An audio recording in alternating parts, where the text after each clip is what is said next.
Hey guys, I'm here today with Brodie Jaymz with Leo's Pride Whiskey. Yes. And today we're going to be talking about his music. He's a musician, he's got a whiskey company, and we're also going to learn about a documentary that he's actually got coming out soon on Amazon Prime. Yes. So, yeah, thank you so much for being here today. Wow, thank you for having me. I Yeah. appreciate it. So, are you originally from the Space Coast area, or tell us a little bit about your background, how you ended up here, and all of that? Well, we just moved here about a year and a half from New York City in Staten Island. Okay. I enjoy this area a lot. I visited as a child. My grandfather used to have a condo up in, I think it's like Merritt Island, with the, Cape Canaveral-ish. And I just remember it being great. So once my wife was like, yeah, I'd like to go to Melbourne because our father is here. Okay. I was like, you know what? It's not Tampa. It's not Miami. It's not anything that like we're coming from already. So it's a small town on the water. That's like kind of my vibe anyway. So Yeah. yeah, I like it. That's I like the area. I love that I found the studio. yes, definitely. Sure. Same. Yes. That's exciting. So I know you're a musician.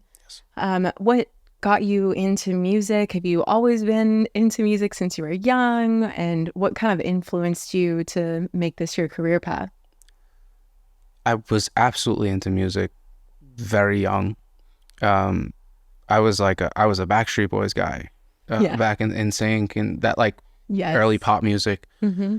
was what made me love music. And then once I turned, I want to say like 15, 50 Cent hit, and I was already older and I wasn't listening to that stuff anymore. Yeah.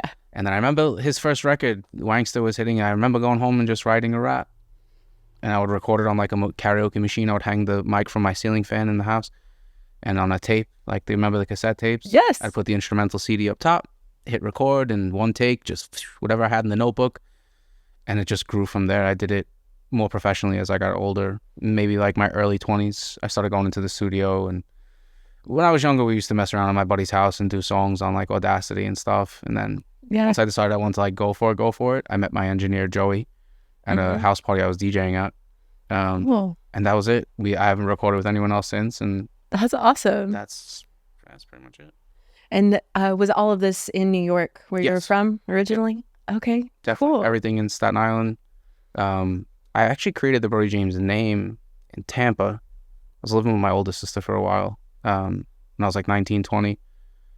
And she kind of gave me the opportunity. She said, she's like, I'm going to give you 6 months a year, do something that you love.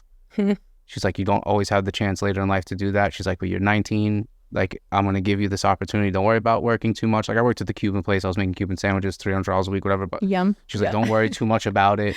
You could stay here and whatever. And she did give me that opportunity to do that. And that's where I created the name. Like, I wrote it down on a black marble notebook.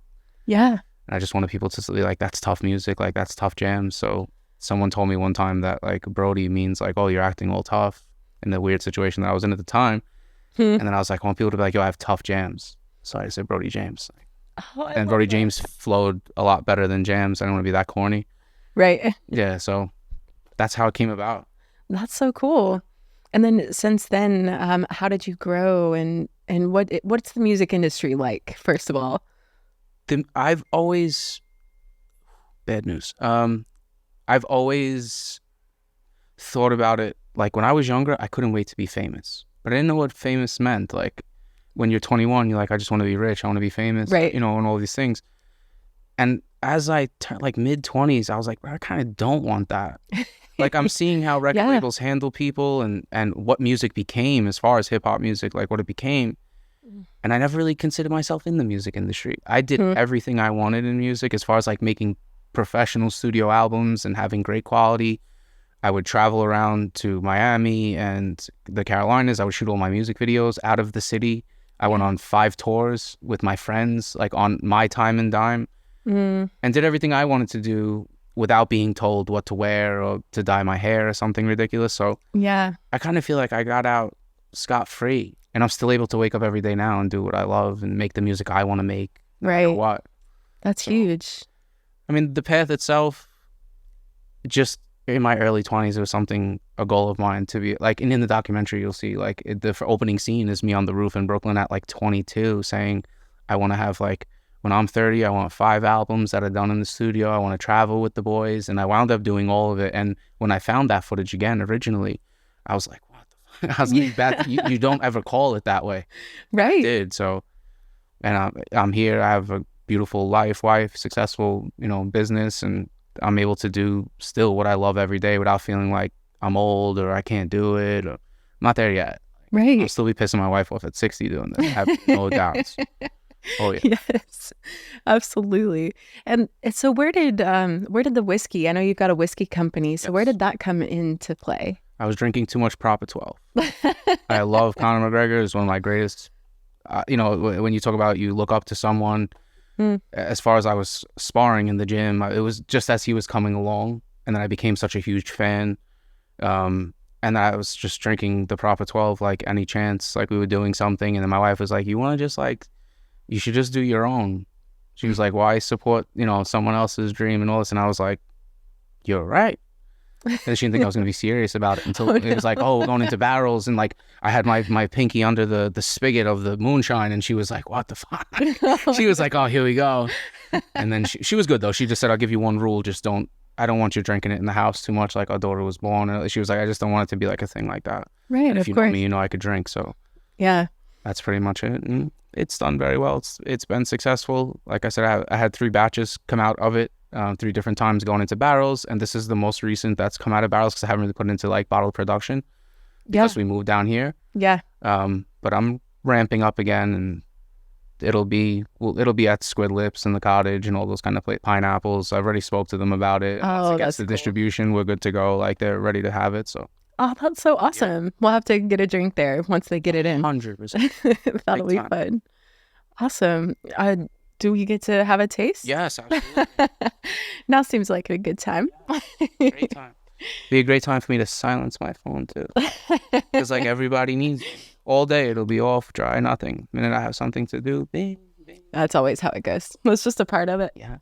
I hope you enjoy it. It's a young spirit, but it is pretty good. What'd you think, brother?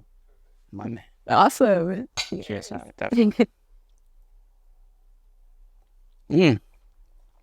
Oh, Lord save me. That's oh, that is. Right? That really Not is. bad, right? Yeah.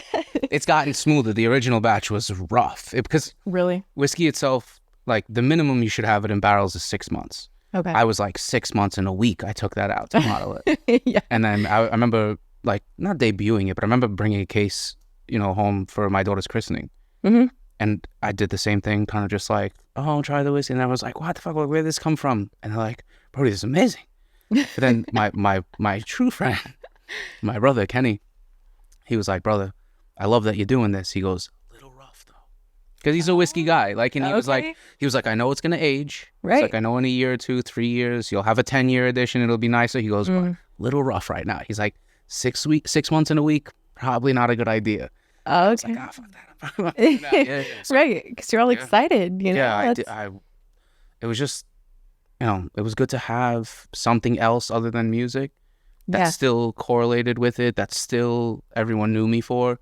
Mm-hmm. And it was a different part. Like when I originally, when I was thinking of doing this, I'm like, my daughter will run this business in 30 years. Yeah. So you don't have a lot of whiskey women's spirit owners ever. So Al Jameson's granddaughter's running the company, you know what I mean? That's true.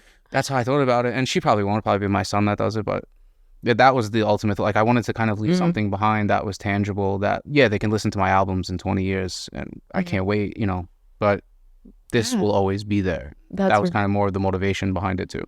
That's really cool. That's really neat. And so on your entrepreneurial journey, what's something that you've either learned or been learning lately that, or something that you've overcome? You cannot please everybody. Especially I learned that making music. That's a really good. Like I was telling you guys, like off camera before, I spent so long like rapping, never like, if you could put on my music, you will never hear me talk like derogatory about women. I don't really curse too much. Obviously, I F around, in the bars, here and there, but it's never like sexual or anything like that.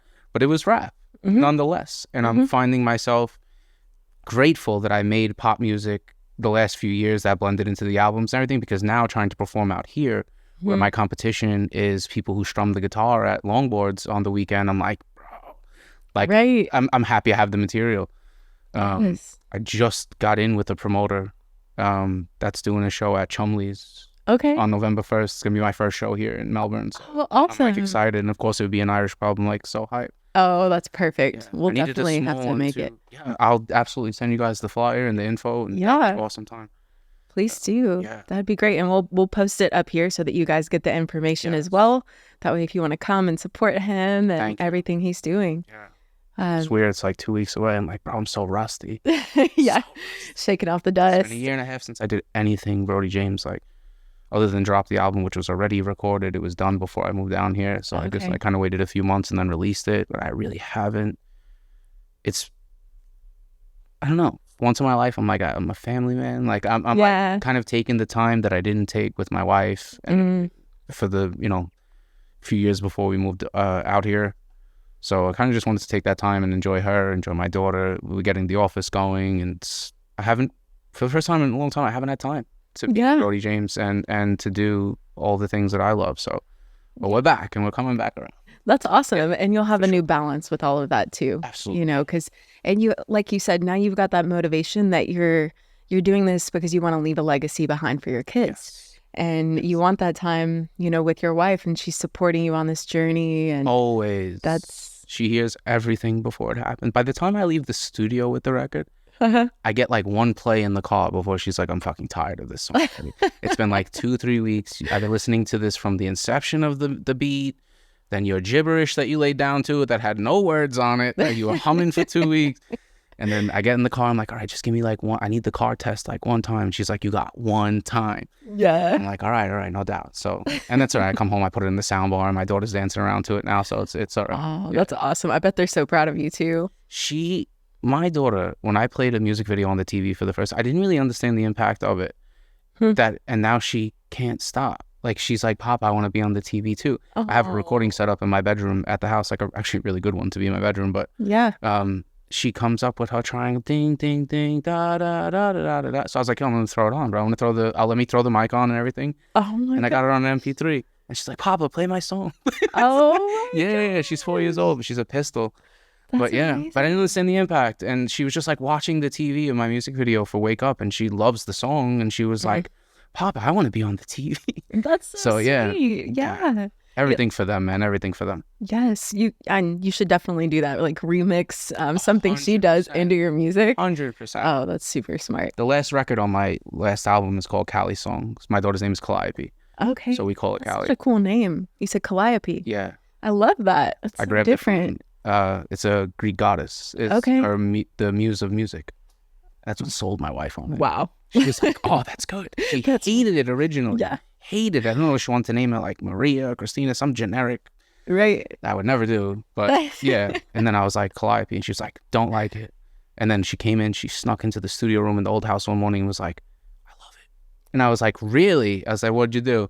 She's like, I read up on it. And I was like, oh, well, fair play to you.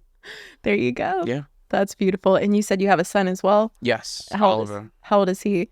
He just turned 3 months, October 5th. Congratulations. Thank you so much. Wow, that's awesome. So that explains the time to be the family man and then get things stabilized before you jump 100%. Into this new endeavor. I'm getting antsy. Like when you create and you do this the way I do it and the level that I do it at, and I don't like to do anything like cheap or like you have to be on it 24/7. And if I can't give it that, I won't do it at all. It's just how I roll. Yeah.